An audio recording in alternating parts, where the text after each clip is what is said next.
Welcome, writers, readers, and friends to the Authors Talking Bookish podcast. I'm Donna Norman Carbone, author of All That Is Sacred. And I'm Hope Gibbs, author of Where the Grass Grows Blue. We're two debut writers traditionally published by a small publishing house, bringing to you all the experiences that we as authors learn the hard way, so you don't have to. We'll give you insights from the inception of a book idea to publication and beyond. And along the way, we'll share our love of books from the writer's perspective. Hello, friends. Welcome back. This is episode 28. And this episode, we are going to make your live events come to life. Hello, Hope. Hey, Donna, how are you? I am well. How's your week going? You know, it's great. I'm an empty nester again. The kids are all back in college, and I only had one really full time at the house because my son, who's at Georgia, he did an internship in North Carolina. But still, the house is very quiet. Oh, I bet. I still have 3 more weeks till school starts. I'm still in summer mode. Yeah, well, I can't complain. I did just get back from Portugal. So, I did a spur of the moment trip to Portugal. I never thought I was going to go there. And You like it? I mean, hello. I mean, it's gorgeous. I can't even put it into words, but, I'm coming from the place. And now that I'm in my 50s of saying yes, I wrote a blog about this not long ago that my whole life, for my adult life, I've had children and I've said no. I mean, I think 1,000,000 times would not even be close to how many times I said that word. And so now I'm embracing the power of yes. So when they called, they gave us about a week and a half's notice and they said, "You want to come to Portugal?" And we're like, yes. So. Oh, that's awesome. That is very cool. And you just got back from the Cape? I did. I just got back from the Cape. It was very exciting. So, I've always wanted to go there. What is like the go-to dish? Like if you're going to the Cape, what are you going to serve me if I come up there? Lobster. Clam bake, baby. Lobster, clams, corn on the cob, grilled, all of it. And they have the best clam chowder ever. If anybody's going to the Cape, you have to go to the Black Cat in Hyannis for the best clam chowder you'll ever have. I love clam chowder. And when I went to Nantucket about a year and a half ago, or no, I guess it's about 2 years, I talked my girlfriends into every meal we were going to get clam chowder, and they thought I was crazy. And by the end, they were the ones ordering the clam chowder. So in Nantucket, I mean, the clam chowder is just beyond. So it's a little bit better than what we have down here in Tennessee. I will give you that. You can't go wrong. That and ice cream. There's great ice cream places there as well. We go to this place called Katie's, which is my husband and I have been going to the same place since before we were married. And Katie's has been there since before we were married. So my kids have grown up there every summer. It's wonderful. We love it. Out of curiosity, I don't think I've ever asked you this. What is your go-to ice cream flavor? Oh, coffee. Oh, okay. Big surprise.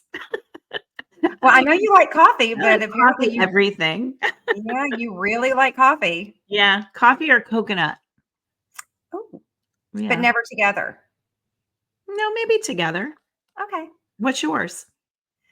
Okay, I don't know if you can see what I'm wearing. I'm wearing a white little sweater, little sleeveless sweater. I'm plain as the day is long. I like vanilla.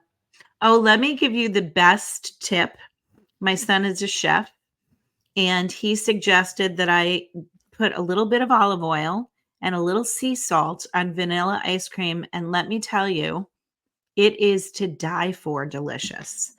Definitely try it. I'm going to try that tonight. Yeah, I am going to try that tonight because I try so hard to be good, but my weakness is sweets. And to me, there's nothing better in August than ice cream. Yeah. Yeah, I love ice cream in the summer. Well, before we get started, because we always like to tell everyone what we're reading, because we've got a really good episode coming up. What are you reading right now? Okay, I haven't started it yet, but I'm about to start the book James by, I think, Everett Percival. No, Percival Everett. I got it switched. Um, the reason I'm reading this is because every year I teach The Adventures of Huckleberry Finn by Mark Twain. And this book is sort of a take on that. So it's from the perception of or the perspective of Jim, the character in the Adventures of Huckleberry Finn. So and he's the slave character. Mm-hmm. So I am so interested in reading this, and I'm going to do a lesson teaching the two of them in tandem. So I'm starting to get ready for school. I make it a promise to myself that I don't even think about school until August 1st. So here I go, reading the summer reading that I assigned all my students. Love it. So I'm doing this. I'm reading Red Clay Susie. I'm getting ready to start it. It's by Jeffrey Dale Lofton. I was so lucky to meet him at a book festival last year. He is the nicest human being I have ever met. And I'm going to be interviewing him for Author Take the Wheel for Bookish Road Trip in November. And I cannot wait to start reading this book. And I can't wait to interview him because he's such a gentleman. And, that you sat next to and you kind of monitored each other's table because you told me about him when you did the festival. He's just a gentleman, and he dresses to the nines. He is one of the best dressed human beings I have ever met. So I can't wait to interview him in November. Originally, I was going to interview him in August, and we had a little bit of a conflict. And so he's been pushed back to November, but I'm reading it now because I always read the books that I select for Author Take the Wheel. So, because they're giving their time, and I'm getting to read incredible books. So I just want to tell our listeners too, because I think you do such a great job diving in deep with these authors about their books. And I think it's because you take time to read them and, come up with questions. So for anybody out there who's looking for an online book club, Hope and I are both tour guides for the Bookish Road Trip. I know we've mentioned it before, but it's so easy to sign up, and you can listen to interviews like the one that Hope is talking about and many, many more. So yeah, you do a great job on that. And I just want to commend you for that. Thank you. I actually really enjoy it. And I'm getting to meet these incredible authors. And I've read, I think now, gosh, I'm on my 20. He'll be my 20th author. So, Awesome. So I've been very lucky. So, well, let's dive into this episode. So Yes. This is episode 28, making your live events come to life. And being an author is more than just putting words on a page. It's about putting your book out there for your readers. And there is no better way to promote your book than with live events. Mm-hmm. So let's start off with the book launch, which without the book launch, nothing else follows. So Hope and I both did book launch parties. I didn't do one for my second book, but I did one for my first book. And it was wonderful. It was just such a wonderful celebration. I had it at a vineyard and invited friends from, all walks of life, friends that I went to school with when I was young, my colleagues from work. It was just so much fun. And we just, drank wine, ate. My chef son, made some hors d'oeuvres for us, which was wonderful. And we had a great night. How about you? You want to tell us about your launch? So yes, my husband was kind of in charge of my book launch. He wanted to throw the party because some authors do it at a bookstore. Some authors will do it even where they invite the public, where the public can buy tickets for it. I wasn't going to do that because I didn't have name recognition. So who's going to buy a ticket to come to my book launch? And that's more for, if you have if you're a nonfiction writer or you're a big time, writer who has, dozens of books out. But my husband, he planned it himself. It was Mm-hmm. at this place called Soho House here in Nashville. Mm-hmm. He was so thoughtful. He made sure that there was even a signature cocktail that, was bluegrass inspired because my book takes place in Kentucky. And so it was just a great experience to bring all of my close friends, the people that, supported me, because most of them didn't know I was writing when I did. But once they found out that I had written a book, they were, doing everything they could to help me. And so it was a great time. It was an hour, I think it was 2 hours. We had some live music. I did a little toast. I didn't do a reading because I didn't want, because it was a lot of husbands there. I'm sure they weren't really into wanting to listen to women's contemporary romance. But it was such a fun event, and it was memorable. And you don't have to do a book launch, but for me, for my first book, I thought it was really important to celebrate kind of a milestone. Yeah, absolutely. Especially that first one. There's something just a little special about it. Let's talk about the planning of it though, because I do, this episode is centered on, what to do to plan events like that. Yes. Yes. One of the things that I did is I sent out e-invites about 3 months ahead. I booked the venue.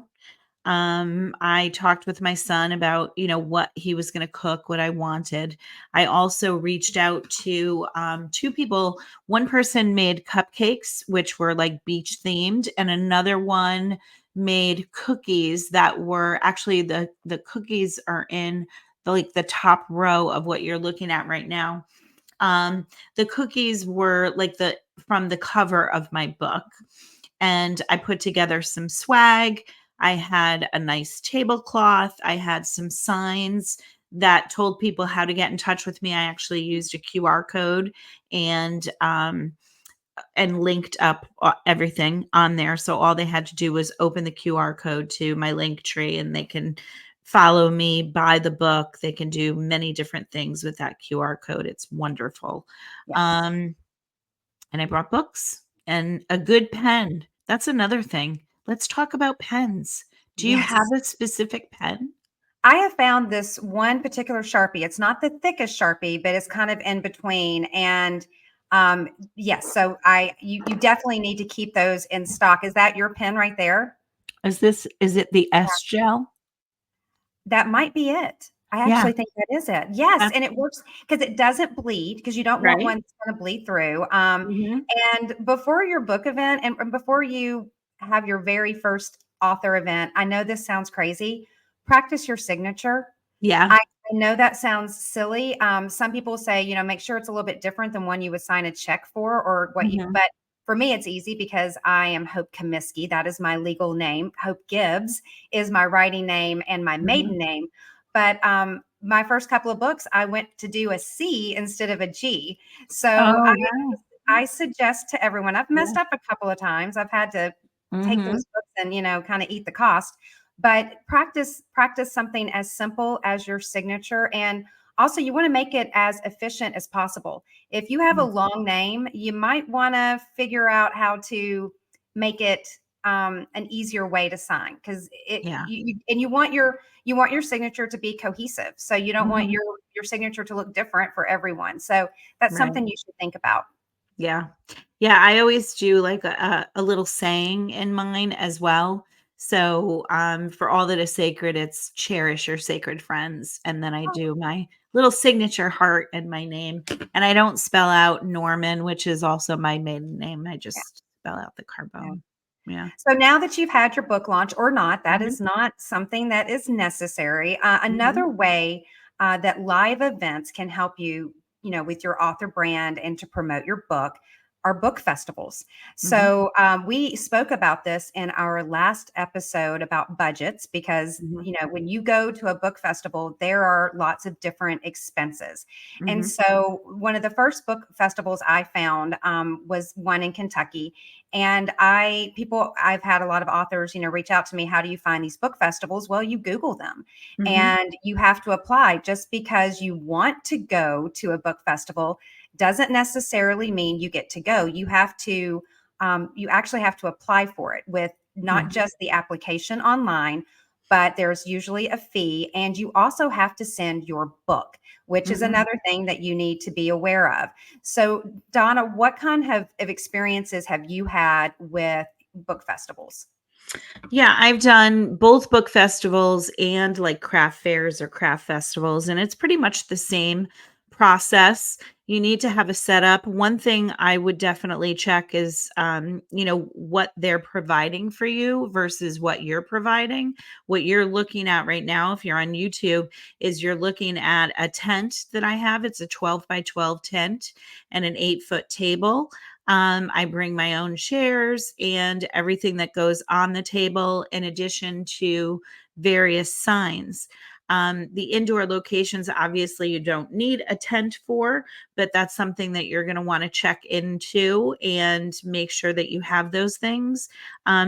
Also, if you have a tent, make sure you get the weights that weight down the tent, because if the wind comes, it will blow your tent away. And I've seen that happen with other people, not with me.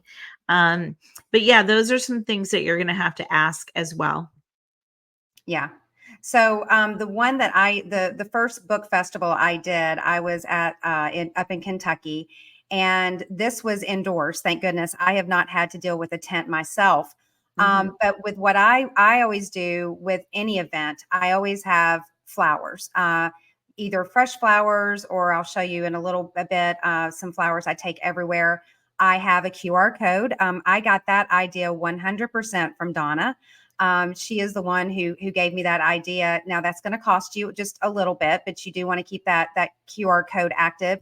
And I have signage, and I also always have swag. And one of my favorite little tips is always have candy of some sort. Even I can't tell you how many events I've done, and I've done them in Franklin, Tennessee. I've done them, in different locations. Just having candy that kind of goes along with your theme will bring people there. And then they kind of, I think, feel not guilty, but they feel a little obligated to listen to you. And then if you can just give them a quick elevator pitch, they may or may not pick up your book. But I've made a lot of sales, and I've made sales from kids who are looking at my candy, and I'm like, oh, you can have a piece. And I said, but you have to ask your parents. And then of course you bring the parents over, and you might have a likely sale that way. And, but it's also just a nice thing to have to the public, because I'm not there always just to sell a book. I'm there to connect with people. And so candy and food, I always recommend. Yeah, absolutely. I agree. I usually bring lifesavers. The other thing that I bring, because it's like a symbol in my first book, is sea glass.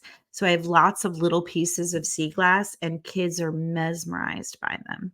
And so they always stop, and like you said, their parents will come by and, look at what they're looking at. And I always give them away because I buy them in bulk, and, they're inexpensive. But yeah, that has led to sales as well. So I will say, if you're going to a festival, think about your author brand, think about your signage. It can be expensive, but the signs I've carried around for a long time. And, think about, the pros and cons if you want to actually do an event like this, your time, your effort, your gas money, your parking, even things like that you don't, those things add up. Hotel, all of those things. So, but also understand, and the other thing that I would say is be prepared.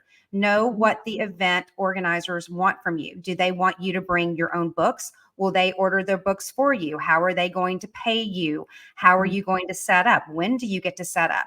So know what you're getting into and plan accordingly, because you don't want to get to an event and not really understand what it is. And also be not on time, be early, because what can go wrong will go wrong. And that way you've allotted yourself plenty of time. Yeah. So let's talk about, okay, sorry. Just, I want to add one thing. I have also gone days before the event sometimes just to kind of get a visual of what the venue is going to look like. So don't be afraid to do that as well. Okay. Yeah. That's also a good, again, you can never over prepare for something like this. So Another live event that is a great way to, reach readers is by doing a library event, or not library event, but a library event, Library, or doing a bookstore. bookstore. Yeah. I have done both.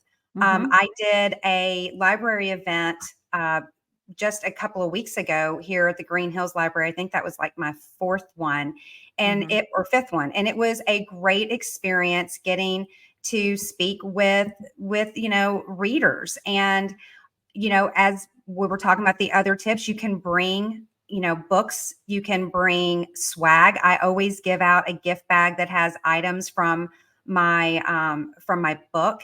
Mhm. But the one thing with these kind of events, you need to know what it's going to be. Are they expecting you to speak?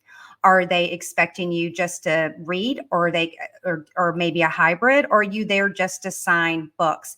And that is one thing that you first and foremost, you need to know what they expect from you. That way you can deliver a 20-minute, 40-minute, even an hour speech. Yeah. And you also want to know, kind of what the audience is going to be like, whether they've read your book or whether they haven't read your book, because you're going to want to tailor what you do to that audience. Also, I think in one of Hope's images, she had behind her, is that, oh, It's a maybe, PowerPoint. yeah, PowerPoint. Mhm. That's another thing you might consider doing. And I will tell you too, like as a speaker, it kind of helps you move along and stay according to your outline. You don't want to wing this. You really want to kind of write down what you think you're going to say, what you want to convey, and practice it. Practice it, practice it. So you're not reading from a piece of paper and you're comfortable. The more that you know it, the more comfortable you'll be. Yeah. And the first few times I did do speaking events, I didn't have a PowerPoint.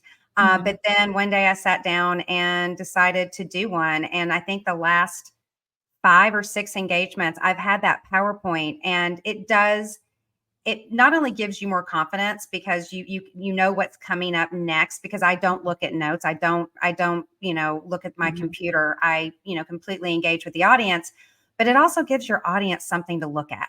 Yeah. And as you want to be engaging, but it can sometimes get a little boring just looking at someone. Mhm. So that way, and a picture tells 1,000 words. So for mine, I have, I think, about 25 slides, and it pretty Oh, much wow. takes me from how did a stay-at-home mom of 5 end up, speaking to you today?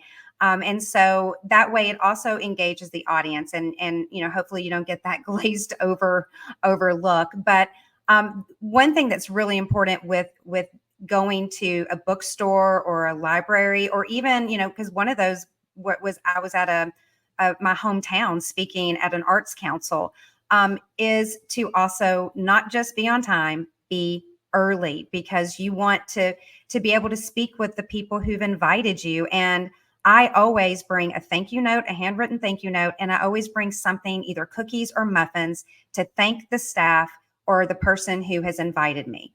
Yeah. Yeah, I do too. And also book clubs too. Mhm. I've gone to book clubs and brought a little something to thank the host, and I also do a giveaway at those as well. Um, just, it's one more person who's going to read your book, and hopefully they'll like it and review it and tell somebody else about it. So yeah. Yeah. And let's talk about let's talk about bookstore events in particular, because Mhm. sometimes they're going to ask you to do an in-person, where, an event, obviously, that is just strictly signing. Mhm. They're not asking you to do anything. I've done this at Barnes and Noble, where I just sit there at the front of the store Mhm. and you talk to people, but it's not, where you're going to Formal bring in a reading. Yeah. speech. Yeah. And then I've also been asked to do where I am speaking. And so those are things, again, know the time, because you don't Mhm. want to prepare for a 5-minute speech when they need you to do 30. But the one thing, I just did a book event, and this is down in Florida, and it's Sundog Books, and they put me on this porch, and it's such a cute place. It's in Seaside, Florida. And so what I did, I drove down there. I was going to be down there on a girls trip anyway, but I brought my swag, and I kept the color. If you can even see in the corner, I am wearing blue. I have my blue roses. It's a funny story I'll tell you about later. My husband gave that to me for Christmas, thinking he would never have to give me flowers for the rest of the years because they live for 2 years. And I brought cookies and I brought candy. And so all the stuff that I have used from, speaking events, library events, book fairs, I can incorporate into a library event. So when you're buying these things and you're making these posters, and it's worth it. If you do it right the first time, you can carry these things throughout every live event you do. Yeah. Yeah. The only other thing that I think that I want to convey about this topic is putting together a media kit, because that's something that you might have to do for any one of these things. And a media kit would include your picture, information about your book, a sell sheet. People might, if you might call a bookstore, they might ask for a sell sheet. And so you can Google those and see what's on them. I can also include them in our show notes.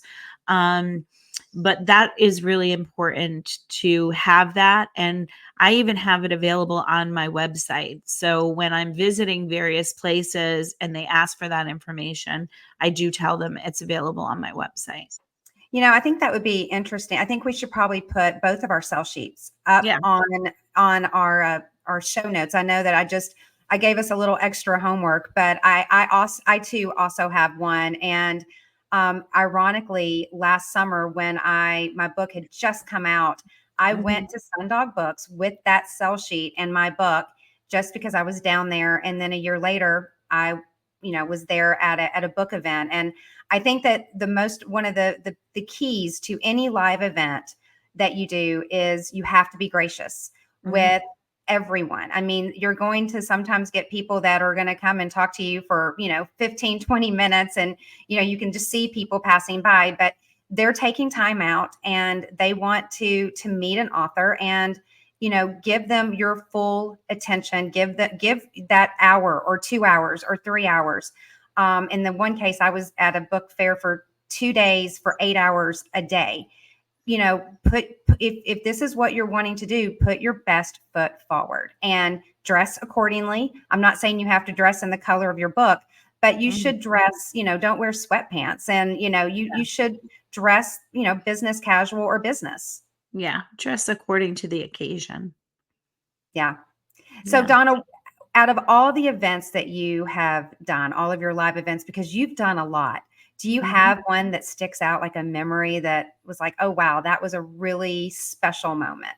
Yeah, I think the Arts Council in Cheshire, every year they have it's actually a fundraiser for a scholarship for 2 high school students who are pursuing the arts in some way. And they invite 2 authors to come and they feature the 2 authors. So you get to speak. They have, they blow up your book huge into a poster, which then lives at the Art Council place. So they have all the posters lined up of all the authors they've had. And they've had some really good authors. Kristen Higgins is one of them. Trying to think who some of the other ones were.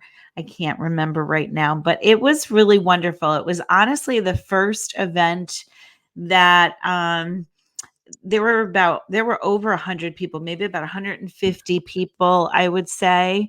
And it was one of the early events that I did. So I was so nervous. Something else you might think about too, they asked me if I wanted to speak, and it was going to be a 30 to 40 minutes. They wanted me to speak, or if I wanted to be interviewed by someone. And so I chose to be interviewed by someone. For me, I'm better at answering questions than I am like carrying the conversation. And I was so nervous, but first of all, I overcame a lot of fears that night. Second, I just met the most wonderful people who were so gracious and, loved my book. And I keep in touch with some of them to this day that I met. And it was just a really fun event. How about you?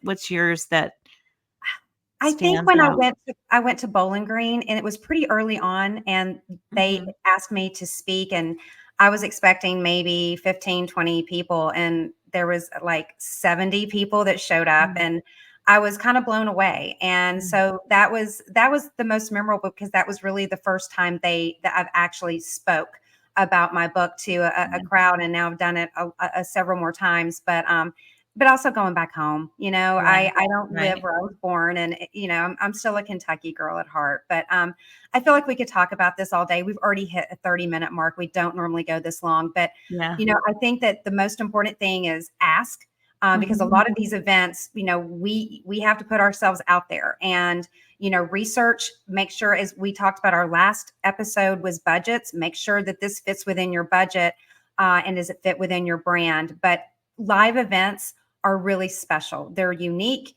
and it's my favorite way to promote, because I get to be with the readers. Yeah. So is there a do now that you can give us? Yeah, there is a do now. So what I want you to do is start studying other authors and what they're doing. Oftentimes there will be a festival or an event, and I'll take a screenshot of it on my phone if I don't know about it, so I could look into it and research it. I also have a spreadsheet of all of my events, which I will share in the show notes as well. And I have something called a tickler file, which I know I shared with Hope a while back, but that is at the time that you should be calling for a specific event. So let's say a specific festival is coming up, and you know that you need to book that festival 3 months in advance. I would put that on my event sheet 3 months in advance, so I know to book it. And then I would put the event on the day of the event, just to keep track of everything. So, do your research, take a look at what's out there, and enjoy, have fun. It gets easier. It definitely does. And guys, you can find us on Spotify, Apple, Amazon, Google, YouTube, and obviously at our website at authorstalkingbookish.com. Again, Donna, I feel like we could do a whole other episode on just this event, because not only is it important, but it's fun. Yeah, it is fun. Well, join us in 2 weeks, folks. We're going to be talking about reading like a writer, and we will see you soon. Thanks again. Bye. Thank you for joining us today. I'm Hope Gibbs. And I'm Donna Norman Carbone. It's time for you to get to work. We look forward to seeing you in 2 weeks with another tip from your author friends.